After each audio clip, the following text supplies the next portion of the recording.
Всеки е дишал смърдящите газове на градските ДВГ автобуси, но скоро ще се отървем от тях.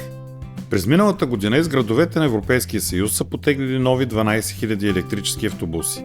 Това е 56% от всички продажби и делът им устремно нараства, защото са хем по-чисти, хем по-евтини като общи разходи, а и лесно се дозареждат вечер в депото.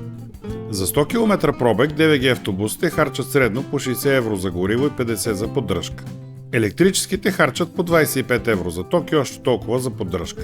За сега те са по-скъпи като първоначална цена, около 500 000 за брой срещу 300 000 при дизелите. Но при 12 до 15 години експлоатация и 1 милион километра пробег, пълните разходи на електрическите са с 25% по-ниски, дори и включвайки смяна на батериите. На всеки километър дизелът отделя килограм въглероден двуокис, електрически е 300 грама, като в тях се включват емисиите при производството на ток в мрежата и първоначалният дълг за производството на батерията.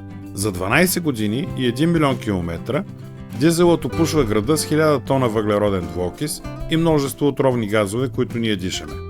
Преди време водородните автобуси вдъхваха надежди, но практиката показа, че нямат шанс тази надпревара заради висока цена плюс скъпо гориво и трудна поддръжка.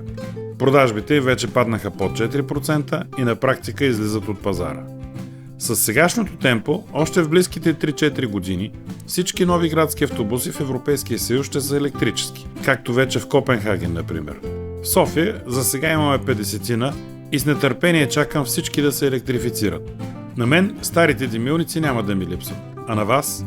Не продавам и не рекламирам. Просто споделям знания и опит за хората, които се интересуват. Ако ти е харесало видеото, удари едно лайкче, коментирай, сподели го и ме последвай за още клипове на тема екология и икономика.